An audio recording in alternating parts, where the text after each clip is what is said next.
მაღალი ტემპერატურით, გულყრით, ხველებითა და ორგანიზმის საერთო სისუსტით ესური პატარა უკვე მეორე დღეა ბათუმის დედათა და ბავშვთა დაცვის ცენტრში ჰოსპიტალურ მკურნალობას გადის. მშობლები აცხადებენ, რომ რამდენიმე დღიანი ავადმყოფობის შემდეგ იძულებული გახდნენ საავადმყოფოსთვის მიემართათ. Ქონდა სიცხე 39 გრადუსი. გუშინ ვერ დაუწევ ვერანაირად და ხოლაც აწუხებს, ნახვალს ვერ იღებდა.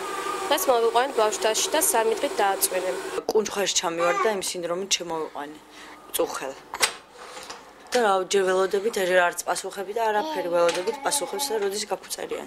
მაღალი სიცხე ქონდა? ხო, მაღალი სიცხის გამო ჩავარდა კუნჩხაში. ვირუსული ინფექციით ბათუმის დედათა და ბავშვთა ცენტრს დღე-ღამის განმავლობაში 40-მდე პაციენტი მიმართავს. ექიმ პედიატრ ლიანა აბულაძის განცხადებით, პაციენტების ნაწილი დიაგნოზის დასმის შემდეგ მკურნალობა სახლში განაგრძობს. ძირითადად კი 6 წლამდე ასაკის ბავშვების ჰოსპიტალიზაცია ხდება საჭირო. დაახლოებით დღე-ღამის განმავლობაში შემოდის 40-მდე პაციენტი, ძირითადად არის უმეტესად 0-დან 6 წლამდე ასაკის ბავშვები. სტატისტიკური მონაცემებით წინა წელთან შედარებით მომართვიანობა სავარაუდოდ შეიძლება მოიმატოს თებერვლის-მარტის თვეებში. პროფილაქტიკის მიზნით ექიმები მოსახლეობას ურჩევენ მაქსიმალურად დაეცვან ჰიგიენური ნორმები, მოირიდონ თავშეყრის ადგილებს, გამოიყენონ პირბადე, მაღალი ტემპერატურისა და საერთო სისუსტის შემთხვევაში კი დროულად მიმართონ ექიმს. დაავადებას ახასიათებს ცხელება, ამიტომ აუცილებელია მიმართონ ექიმს პაციენტებმა, ვინაიდან შეიძლება მაღალი ტემპერატურის დროს ჩვილ ბავშვებში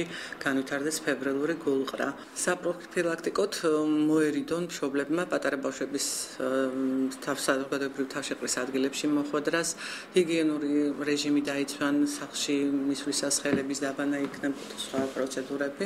საზოგადოებრივი ჯანდაცვის ცენტრის ხელმძღვანელის განცხადებით, ამ დროისათვის ქალაქში ვირუსული ინფექციების შემთხვევებმა იმატა, თუმცა არა საგანგაშოდ. მარო ჩხაიძის განცხადებით, ვირუსული ინფექციით სხვადასხვა სამედიცინო დაწესებულებებს დღე-ღამის განმავლობაში საშუალოდ 300-ზე მეტი პაციენტი მიმართავს. მართალია შემთხვევათა რაოდენობა გარკვეულწილად იმატა, მაგრამ ეპიდემიოლოგიური სიტუაცია მშვიდია. კვირაში სადღაც ზემოსასუნთქი გზების ინფექციების, გრიპის მაგვარი დაავადებების ჰოსპიტალური შემთხვევების 300-ზე მეტი შემთხვევა ფიქსირდება. ჩვეულებრივ სეზონური გრიპისათვის დამახასიათებელია საქართველოსთვის რაოდენობათა მატება მარტისათვის. სამედიცინო სფეროს წარმომადგენლები მოსახლეობაში ვირუსული ფონის გართულებას თებერვალ-მარტში ვარაუდობენ.